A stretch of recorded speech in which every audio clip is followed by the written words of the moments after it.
মাশাআল্লাহ। তো আজকে আমি কিছু গজল শোনাবো, কথা দিলাম। অনেক গজল আছে, আমি কোথায় রেখেছি শোনাবো। দেখি গজল শুনতে চান কিনা, যদি চান দিয়ে গজল শুনবেন। আওয়াজ দেখি জোরে, আওয়াজ দেখি, যদি আওয়াজ জোর হয় তাহলে মনে করি গজল শুনবেন, আর আওয়াজ যদি কমে যায় তাহলে শুনবেন না। না রে তাকবীর। ওই সব বলে সব প্লেয়ার তো সামনে একদম, তোরা বুড়ো লোকের গজল শুনবি। এই শিশু নবীকে দাও না আমায় নিয়ে যাবে হালিমা তোমায়। এই শিশু নবীকে দাও না আমায় নিয়ে যাবে হালিমা তোমায়। এই শত শত তুমি মক্কা এলো জীর্ণ গাধা নিয়ে হালিমা এলো। শত শত তুমি মক্কা এলো জীর্ণ গাধা নিয়ে হালিমা এলো। হালিমা তোমার দেখন গিয়া, হালিমা তোমার দেখন গিয়া, তোমার কোলে শিশু নবীরাই। ও নবী নবীজি আমার, ও নবী নবীজি আমার, ও নবী নবীজি আমার। এই শিশু নবীকে দাও না আমায় নিয়ে যাবে হালিমা তোমার। শেষে লিখেছিলাম এই সময় যাবে মদিনায় সালাম জানাবো নবী গো তোমায়। বড় সময় যাবে মদিনায় সালাম জানাবো নবী গো তোমায়। আমি মুজাফফর যেতে চাই আবার, আমি মুজাফফর যেতে চাই আবার। ও প্রিয় নবীজি আমার, ও নবী নবীজি আমার।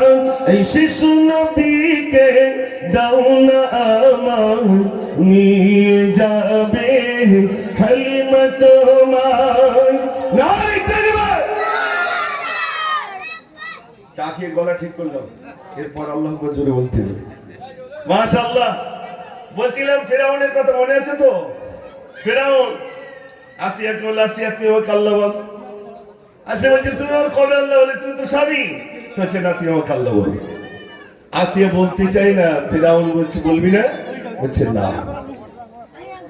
ভাই আমার ফেরাউন আসিয়ার পায়ে দড়ি বেঁধে দিল, ঘোড়ার পায়ে দড়ি বেঁধে দিল, ঘোড়াটাকে টানতে টানতে নিয়ে যায়। ভাইরা আমার গায়ের গোস্ত গুলো খসে খসে পড়ে যায়। আসিয়াকে বলে, আসিয়া একবারের জন্য তুই আমাকে আল্লাহ বল, তোকে ছেড়ে দেব। আসিয়া বলছে স্বামী গো, গায়ের সমস্ত গোস্ত গুলো যদি খসে খসে পড়ে যায়, আমি তোমাকে স্বামীর মর্যাদা দিলাম। আমাকে আর তোমাকে যিনি সৃষ্টি করেছে তিনি হলেন আমার আল্লাহ। একটু জোরে বলুন না সুবহানাল্লাহ। কোন মতেই আল্লাহ বলে না। ফেরাউন বলে, আসিয়া শেষবারের মতো বলে তুই আমাকে আল্লাহ বল। ভাই আমার গায়ের হাড্ডিগুলো দেখা যায়, শরীরের গোশতগুলো খসে খসে খসে খসে পড়ে যায়। কি পরীক্ষা এসেছে? আসিয়াকে বলে, আসিয়া একবারের জন্য তুই আমাকে আল্লাহ বল, তোকে ছেড়ে দেব। বলছি স্বামী গো, স্বামী রূপে মেনে নিলাম, কখনই তোমাকে আমি আল্লাহ বলে রাখতে পারি না। ফেরাউন কি করলো? আসিয়ার বুকের উপরে বসে একটা ছুরি দিয়ে পেটটা দিয়ে ফেলে দিল, নাড়ি ভুঁড়িগুলো বার করে। আসিয়াকে বলে, আসিয়া শেষবারের মতো বলি তুই আমাকে আল্লাহ বল। আসিয়া বলছে আমি তোমাকে কখনই আল্লাহ বলে রাখতে পারি না। করেছি আসিয়া তখন বলছে, ওয়ানাজ্জিনি আমাকে মুক্তি দাও মিনাল কওমিজ জালিমিন, ওই জালিমের হাত থেকে আমাকে মুক্তি দাও। কিতাবের ভিতরে এসেছে বিবি আসিয়াকে রব্বুল আলামিন দুনিয়ার অন্য কোন প্রান্তে রাখলেন না, বরং বিবি আসিয়াকে রব্বুল আলামিন জান্নাত নসিব করেছে। জোরে বলুন না সুবহানাল্লাহ।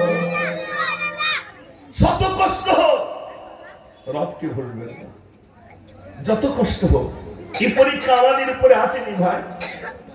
যে পরীক্ষা এসেছে গুজরাটের মুসলমানদের উপরে, যে পরীক্ষা এসেছে ফিলিস্তিনের মুসলমানদের উপরে, যে পরীক্ষা এসেছে মায়ানমারে রোহিঙ্গা মুসলমানদের উপরে, সে পরীক্ষা আজও আমাদের উপরে এসেছে বলে মনে হয়? আসেনি। তারা এত কষ্টের পরেও আল্লাহকে ভুলেছে, আর আমাদের কচুর পাতার মতো টলমল টলমল করছে। রাস্তায় বোঝায় সত্য কথা বল, তোর নাম কি, ধরে তখন বলছে আল্লাহর কিনে আমার নাম হরি। আল্লাহর কি টাকা খেয়ে গেছে, তারপর নাম পাল্টে গেছে। ঠিক বলছি না ভুল বলছি? ও সোনার ভাইরা, অনেকেই চার দোকানে বলে ওরা নামাজ পড়লি কি আর ওখান থেকে আমার ইমান পাকা, ইমানের জোর খুব। নামাজ পড়লি কি হবে, ওদের থেকে আমাদের ইমানের জোর বিরাট। যারা নামাজ পড়ছে তাদের পিছনে তো তার লাগানো আছে, ও তো ভোল্টেজ এমনি দেবে। আর যে নামাজ পড়ছে না তো তার কাটা, তারপরেও যদি বলে আমার লাইটের বিরাট জোর, তা কি করে হয় ভাই? তোমার লাইটের জোর না তোমার তার কাটা, তা কি করে তোমার লাইট জ্বলবে? ব্যাটারি তো নেই। মুমিন তোই যিনি রবকে ভয় করে। ফজরের নামাজ, ফজরের আজান হচ্ছে, আসসালাতু খায়রুম মিনান নাওম। যার অন্তরে ভয় আছে সে মসজিদে যাবে না, যাবে না? একটু জোরে বলেন। যার ভয় আছে না আল্লাহ আমাকে ডাকবে, বাবা মসজিদে যাই। ফজরে কজন করে হয়? এক কাতা, মাশাআল্লাহ। ফজরে এক কাতার মানুষ মানে বিরাট। ফজরে এক কাতার মানুষ মানে বিরাট ব্যাপার। অনেক জায়গায় তো বলে হুজুর তুমি টাকা পাচ্ছ ভাতা, তুমি নামাজ পড়াও, আর মুয়াজ্জিনের বলে তুমি টাকা পাচ্ছ তুমি আযান দাও। তোমরা দুই ঠিকাদার, তোমরা যা পারো করো, মসজিদ মুখ যায় না। আমার একটা গজলের ভিতরে আমি লিখেছিলাম, আল্লাহ তোমায় আমি ভুলেছি, ভুলেছি তোমার ওই ঘর, জানি আমি মরিলে আসবে সজন, সবাই সেদিন হবে পার। আল্লাহ তোমায় আমি ভুলেছি, ভুলেছি তোমার ওই ঘর, দুনিয়ার মায়া জাল করেছে বাঁধন, বেঁধেছে শয়তানি জাল, খুলবে কবে বাঁধন আমার, এসে গেল মৌতের কাল। আল্লাহ আল্লাহ আল্লাহ আল্লাহ, দুনিয়ার মায়া জাল করেছে বাঁধন, বেঁধেছে শয়তানি জাল, খুলবে কবে বাঁধন আমার, এসে গেল মৌতের কাল। ভুল পথে কেন আমি হেঁটেছি, বিপদের মুখে আমি পড়েছি, জানি আমি মরিলে আসবে সজন, সবাই সেদিন হবে পার। আল্লাহ তোমায় আমি ভুলেছি, ভুলেছি তোমার ওই ঘর।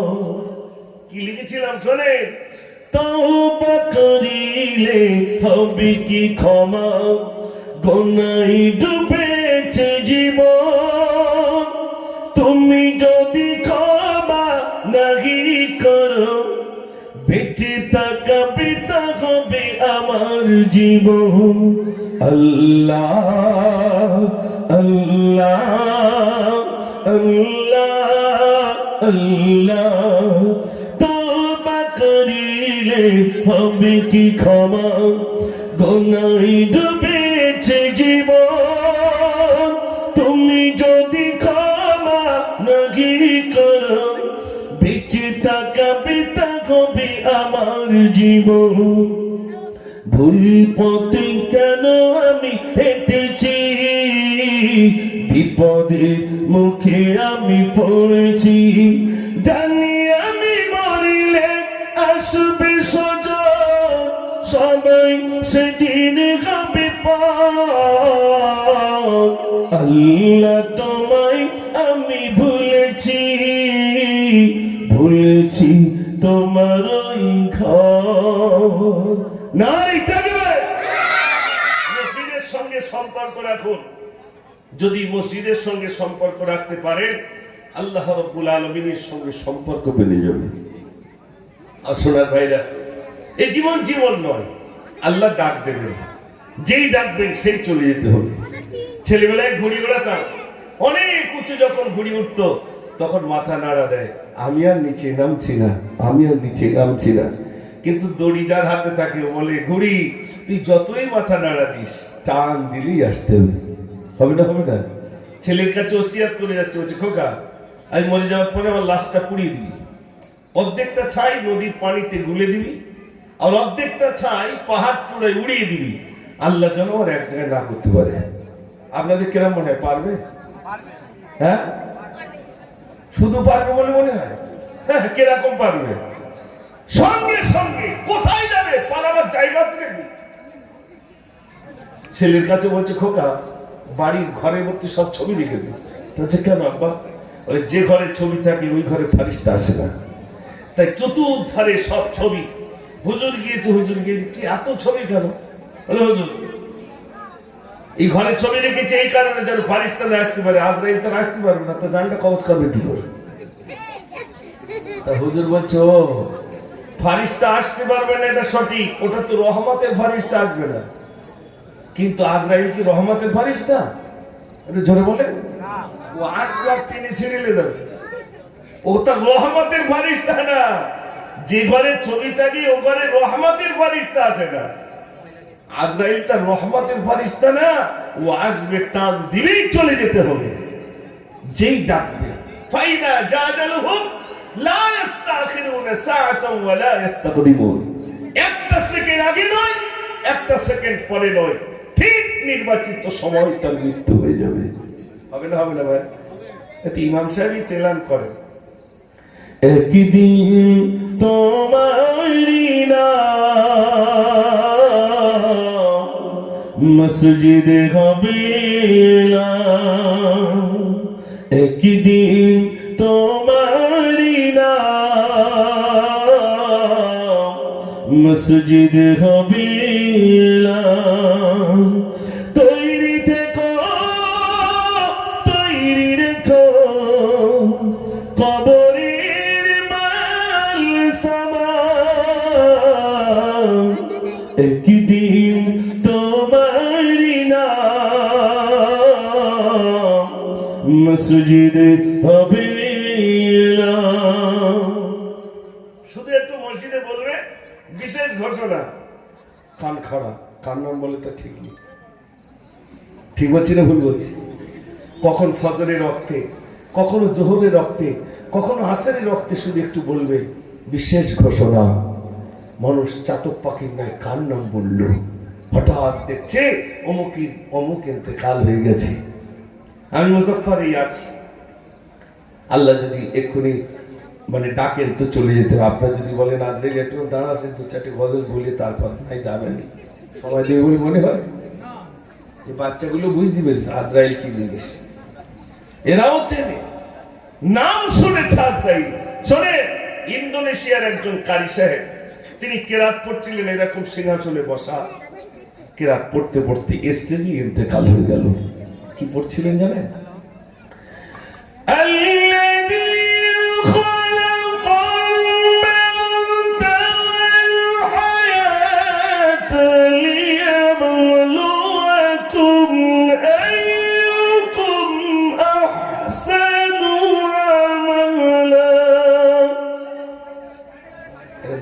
বলছে ঠিক তারপরের আয়াতে আস্তে আস্তে ইন্তেকাল হয়ে গেল। কোরআন পড়তে পড়তে ইন্তেকাল হয়ে গেল। বড় দুঃখ, বড় যন্ত্রণা। আজ আমরা ভাবলাম না আল্লাহ আমাকে ডাক দেবেন, চলে যাওয়া লাগবে। কি অসুবিধা হচ্ছে কি বললাম না? ও আচ্ছা আচ্ছা, সোনার ভাইরা, এই জন্য বলবো আপনাদের কাছে, অনেক ভাইরা রয়েছে, তৈরি হতে হবে এখন থেকে। এই হলো সেই সময় মনে রাখবেন, এটাই হলো দুনিয়া। এখান থেকে আমাকে কবরের সরঞ্জাম তৈরি করে নিয়ে যেতে হবে, আর সময় পাওয়া যাবে না। কবরে গিয়ে যদি আল্লাহ এবার একবার পাঠাও, আর মসজিদ থেকে বেরোবো না, আর সময় দেবে ভাই। পরীক্ষা কবার হয়? একবার, খাতা কেড়ে নেবে। এখন পরীক্ষা তো, এখন আমরা পরীক্ষার স্থলে আছি। আল্লাহ একদিন খাতা কেড়ে নেবেন। যে খাতা কেড়ে নেবেন, তখন হাতের ক্ষমতা থাকবে না, পায়ের ক্ষমতা থাকবে না, চোখের ক্ষমতা থাকবে না, সব ক্ষমতা শেষ। তার মানে তোমার পরীক্ষার সময় শেষ, তাই খাতা কেড়ে নিও। তাই তো নাকি ভাই? আমার সব বন্ধ হয়ে যাবে। আমি আপনাদের কাছে অনুরোধ করবো, এখানে অনেক যুবক ভাইরা আছেন, মাশাআল্লাহ। আমি মসজিদ দেখে তো অবাক, কি সুন্দর করে আপনার মসজিদ বানিয়েছেন। ভিতরটা কত সুন্দর, বাইরেটাও কত সুন্দর, ওযুর জায়গা, ইস্তেঞ্জার জায়গা, সব দিক দিয়ে কোনো দিকে ত্রুটি নাই। এক কথায় ত্রুটি মানে মুক্ত। কি সুন্দর আল্লাহর ঘরটাকে আপনার সাজানো গোছানো করে রেখে দিয়েছেন। এই সকলের একটা করে ঘর আছে, আর আপনার সবাই মিলে তৈরি করেছেন মহান রবের ঘর। সেখানে ইবাদত বন্দেগী করার জন্য, বিশ্বাস করুন, নামাজ ছাড়া মুক্তি নাই। আছে নাকি ভাই? না, নামাজ পড়তে হবে। আমি একবার বলবো, আমরা সবাই নামাজ পড়বো, আপনারা শুধু বলবেন ইনশাআল্লাহ। আমরা সবাই নামাজ পড়বো ইনশাআল্লাহ। একটু জোরে বলেন না ইনশাআল্লাহ। আমি আগে মসজিদে ইমামতি করতাম, আমি ইমামতি করতে করতে বলেছিলাম, একটা করে বন্ধু বানান জীবনে। আপনি নামাজ পড়ছেন, আর একটা বন্ধুকে আনেন, ওই যিনি তাসের আড্ডায়, যিনি জোয়ার আড্ডায়, যিনি মদের আড্ডায়, তারা কি যেভাবে মহব্বত করে ভালোবেসে খাইয়ে মসজিদের সঙ্গে একটু সম্পর্ক বাড়িয়ে দেন। আপনি কবরে চলে যাবেন, ওই ব্যক্তি দুনিয়ায় নামাজ আদায় করবে, আপনি কবরে শুয়ে শুয়ে সওয়াব পেতে থাকবেন। জোরে বলুন না সুবহানাল্লাহ। এরকম একটা বন্ধু বানিয়ে যাবেন ভাই। একটা বন্ধু, যদি একটি বন্ধু বানাতে পারেন, নামাজি বন্ধু। একটা ঘটনা বললে বুঝবেন ভাই। একটা ঘটনা আপনাদের কাছে বলি। বাদশাহ সুলতান মাহমুদ নাম শুনেছেন? হ্যাঁ বলেন না? হ্যাঁ শুনে। তোরা তো সব শুনেই দেখতে পাচ্ছি। বাচ্চাগুলো সবার সামনে, ওরা কিছু গজল শোনার জন্য বসে আছে। শুনেছি গজল বলে, ওরা তো গজল একটু ভক্ত হবে, হবে না ভাই? ওরা স্বাভাবিক একটু ভক্ত হবে, কিন্তু ওরা আমার ভক্ত না। ওরা আমার গজল শুনেনি, আমার গজল আপনারা শুনেছেন, এরা শুনেনি।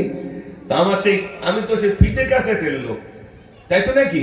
সে ফিতে ক্যাসেটের লোক, তারপর সিডি ক্যাসেট হলো, তারপরে এখন ইউটিউব হলো। আমি খুব বেশি গজল আর বলি না, তারপরেও বলতে হয়। যখন যুবকদেরকে ডাকি, ডেকে কিছু গজল শুনিয়ে তারপরে কিছু নসিহত করি। অনেক যুবক আলহামদুলিল্লাহ নামাজি বেড়ে গেছে। পরের জলসায় গেছি, গিয়ে বলছি, হুজুর আপনি আমার জন্য দোয়া করেছেন, আলহামদুলিল্লাহ আল্লাহ আমাকে পাঞ্জেখানা নামাজি বানিয়ে দিয়েছেন। এটা জোরে বলুন না সুবহানাল্লাহ।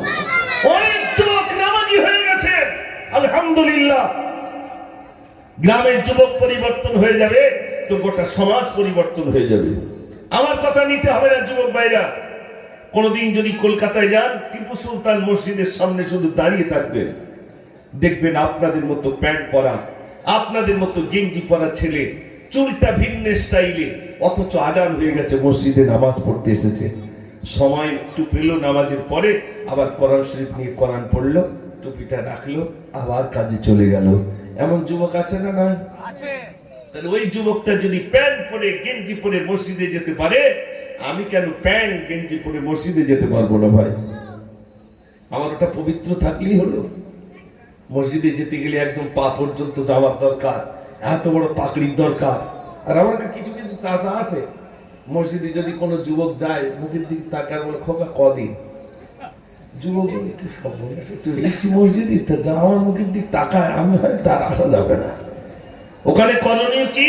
যুবক এলো মসজিদে, তো যুবককে বসানো, বাবু তুমি প্রতিদিন আসবে, তোমার যা কিছু প্রয়োজন আমি তোমাকে বলে দেবো, তুমি প্রতিদিন আসবে। বাচ্চাটা খুশি হবে না? হবে না ভাই? খুশি হবে। আর আমি যদি বলি খোকা কদিন, ও বলা হয় তাহলে পিস্টার মারি, আল্লাহ আপনি। এই জন্য যুবকদেরকে ভালোবাসো, যুবকদেরকে প্যার করুন। আল্লাহ রাসূল সাল্লাল্লাহু আলাইহি সাল্লাম যুবকদেরকে প্যার করতেন, মহব্বত করতেন, ভালোবাসতেন। হযরত আলী রাদিয়াল্লাহু তাআলা মাত্র 8.5 বছর বয়সে ইসলাম কবুল করেছেন। একটু জোরে বলুন না সুবহানাল্লাহ। আপনার অনেক যুবক রয়েছে আলহামদুলিল্লাহ। এখান থেকে নামাজ যদি পড়ে আপনার বাড়িতে শান্তি এসে যাবে। বিবিটা দেখবেন পর্দানিসীন হয়ে যাবে, বিবি বেহায়ার মতো ঘুরবে না, তার মনের ভিতরে আপনার সম্মান দেওয়ার জন্য ভয় এসে যাবে, আমার স্বামী নামাজি, আমি এভাবে আর চলা যাবে না। ঠিক বলছি না ভুল বলছি? আর আমি যদি বিগড়ে যাই, সে তো এমনি বিগড়ে যাবে, সে আগে বল তুমি আগে নামাজ পড়া দিবি তারপর আমি পড়বো, বলবে না? বলবে না তুমি আগে পড়ো তারপর আমি পড়বো। কিন্তু না, মায়েরা যারা আছেন, আমার মায়েদের কাছে বলবো না, স্বামীকে যদি মসজিদে পাঠাতে হয় তাহলে স্ত্রীর ভূমিকা থাকবে। জামা কাপড় পরিষ্কার করে নিয়ে, আয়রন দরকার হলে করে দিয়ে, স্বামীকে যদি বলে আপনাকে আজ মসজিদে যেতেই হবে, স্বামী যাবে না? যাবে না? জোরে বলে। বাপের বাড়ি নিয়ে যাওয়ার সময় তখন তো জোর করলি তো যায় না, যায় না? তাহলে মসজিদে যাবে না কেন? যাবে। আমার মায়েরা যারা শুনছেন, মায়েদের অবদান বিরাট। আমি মা নিয়ে গজল লিখেছিলাম, মা জননী মা জননী মা জননী গো, মা জননী মা জননী মা জননী গো, মা জননী মা জননী মা জননী গো, মা জননী মা জননী মা জননী গো। তুমি বিনা থাকতে পারি কেমনে বলো, কেমনে বলো, কেমনে বলো, মা জননী মা জননী মা জননী গো, মা জননী মা জননী মা জননী গো। নিরালতি একা একা আমি কেঁদে যাই, মামা বলে কাঁদি আমি বালিশ ভিজে যাই। নিরালতি একা একা আমি কেঁদে যাই, মামা বলে কাঁদি আমি বালিশ ভিজে যাই। ও মা তুমি একটুখানি ডাকবে বলো, ডাকবে বলো, ডাকবে বলো, মা জননী মা জননী মা জননী গো, মা জননী মা জননী মা জননী গো।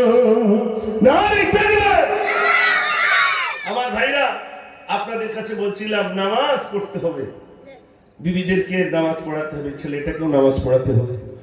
যদি আপনি বেনামাজি করে যান তাহলে আপনার কৈফিয়ত দিতে হবে ভাই, আপনাকে কৈফিয়ত দেওয়া লাগবে আল্লাহর কাছে। ছেলে দিয়েছিলাম, মেয়ে দিয়েছিলাম, কোন কাজে ব্যয় করেছো? না ইমাম সাহেব ধরবে ভাই, কার ধরবে একটু বলে?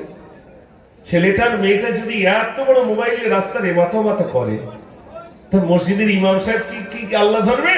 নয় গার্জেনকে ধরবে ভাই, গার্জেনকে ধরবে আর বলবে তোমার ছেলে দিয়েছিলাম, তোমার মেয়ে দিয়েছিলাম, তুমি কোন কাজে ব্যয় করেছো?